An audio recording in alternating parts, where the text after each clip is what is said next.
Menuntut ilmu itu faridah, kewajiban bagi setiap muslim.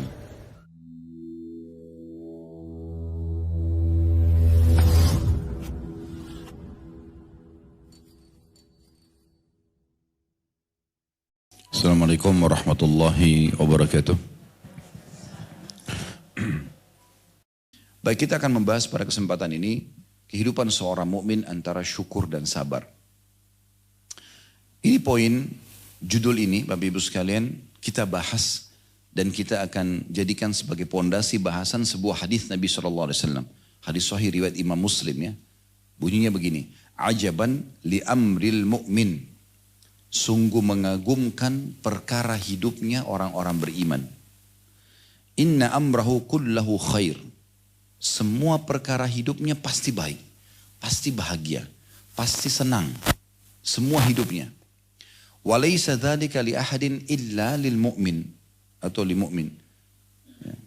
Dan itu tidak mungkin dimiliki kecuali oleh orang-orang beriman saja. Walaysa dzalika li ahadin illa lil mu'min. In asabathu sarra syakar.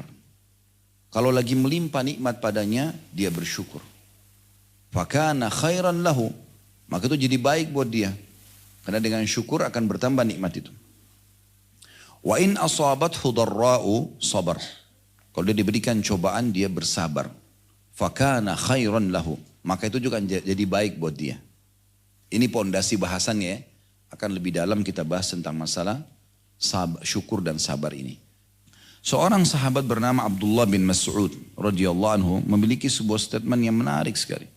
Beliau mengatakan, sesungguhnya iman itu memiliki dua bahagian.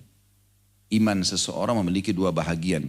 Sebagiannya, separuhnya adalah sabar, separuhnya lagi syukur. Itu baru dikatakan orang itu beriman. Jadi berisi dua hal ini.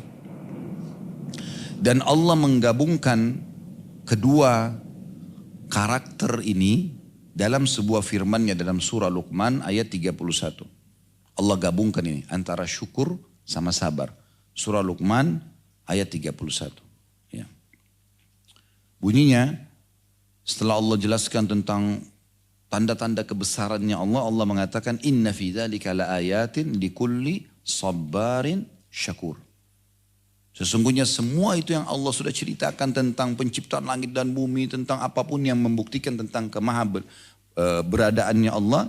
Allah mengatakan sesungguhnya pada begitu benar-benar terdapat tanda-tanda kemahakuasaan Allah bagi kaum yang sabar dan syukur.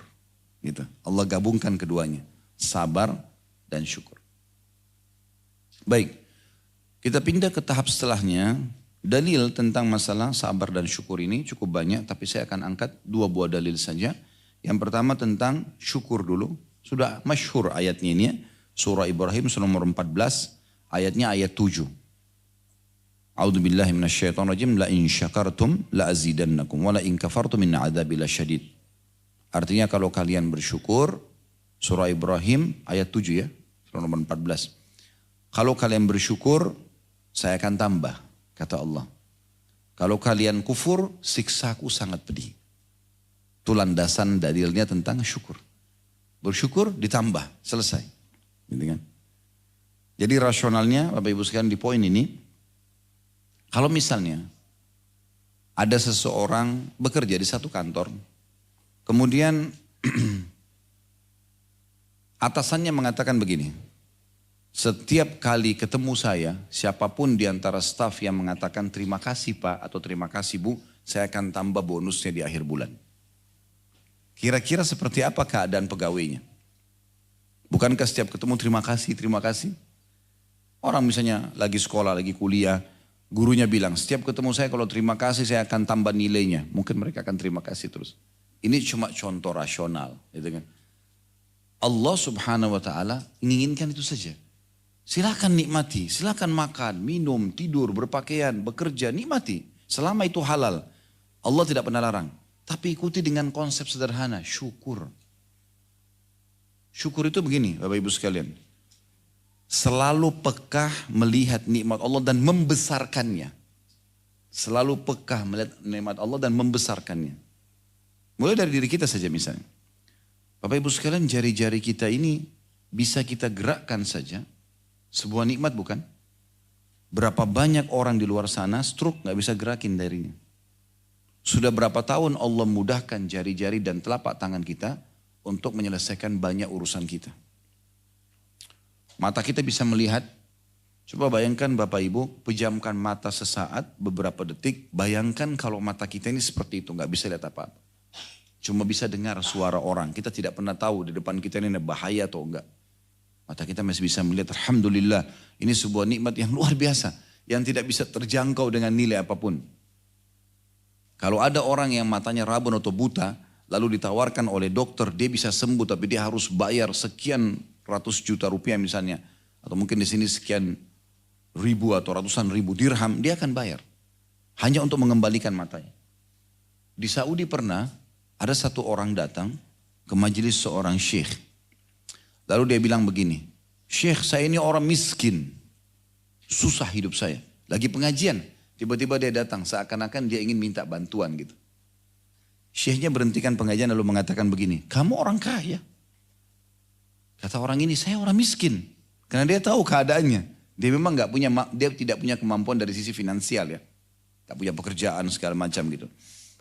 Terus kata syekhnya, kau orang kaya. Orang ini kena penasaran, dia bilang, demi Allah saya orang miskin syekh. Karena dia takut nanti tidak dibantu gitu kan. Lalu kata syekhnya, demi Allah kau orang kaya. Kaget dia. Kok bisa anda lebih tahu keadaan saya? Saya memang orang miskin. Kata syekhnya, kau mau saya hitung kekayaanmu? Dia bilang, iya saya mau. Kata syekhnya, baik. Ada berapa jari-jari kamu? Dia bilang 10. Gitu kan. Kata syekhnya, mau nggak? Jari kamu satu saya potong, saya tukar dengan 10 juta real. Oh nggak mau syekh. Kau punya lebih dari 10 juta real. Satu jari dipotong, ganti 10 juta real. Gak mau. Oke, mata kamu berapa? 2. Kalau satu saya cungkil ganti 10 juta real, gak mau. Mau gak? Gak mau. Baik, berarti kamu punya 20 juta real mata ini. Telinga kamu, kuping kamu satu saya potong, mau gak? Gak mau. Diganti 10 juta real, gak mau. Kaki kamu dipotong satu, gak mau. Semuanya gak mau. Kalau gitu di badan kamu ini ada ratusan miliaran real. Gitu. Kamu tinggal keluar, bekerja, mencari sesuap makanan, selesai. Perangkat di badanmu ini kaya benar. Kan gitu. Kenapa nggak disyukuri? Bapak Ibu pernah nggak kita peka? Makanya tadi saya bilang kita peka dan besarkan nikmat itu. Setiap bangun, lihat mata kita masih bisa melihat, telinga kita masih bisa mendengar, lisan, mulut, bibir kita dan lidah kita masih bisa mengucap dan mengecap, tangan kita masih bisa menjamak, kaki kita bisa melangkah, kemaluan kita masih bisa berfungsi. Ini sebuah nikmat yang tidak terhingga. Tidak terhingga. Berapa banyak orang yang tertidur di rumah sakit sana berharap bisa sehat. Dan kita sudah diberikan oleh Allah SWT. Itu baru sebagian kecil. Ya. Allah Subhanahu Wa Taala memberikan di tubuh kita ini perasa. Kita bisa rasa, oh ini pedas, oh ini asin, oh ini gurih, oh ini dingin, oh ini hangat. Itu nikmat yang tidak terhingga. Coba bayangkan kalau kita lagi sakit, lidah kita pahit. Nggak bisa bedain. Atau orang kemarin kayak kena corona, dia nggak bisa bedain bau, hilang. Apakah ini bau busuk, bau wangi, tidak bisa bedain.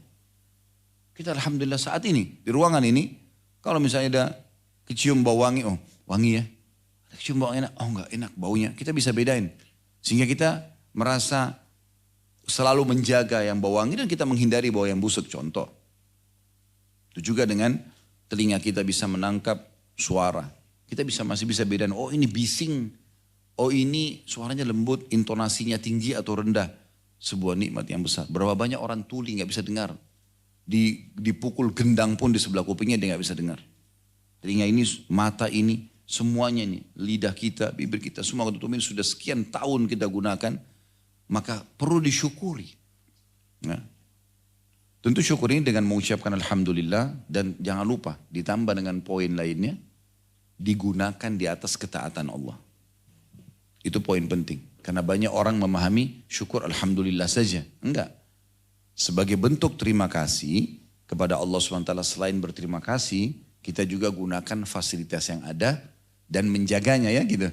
Misalnya Bapak Ibu kerja di satu perusahaan, selain kita bilang terima kasih pada atasan kita gunakan dong fasilitasnya dengan benar kan gitu. Menjaga nama baik perusahaan, menjaga kendaraan yang dipinjamkan, menjaga peralatan-peralatan di kantor. Nah itu menggunakannya pada tempat yang benar gitu.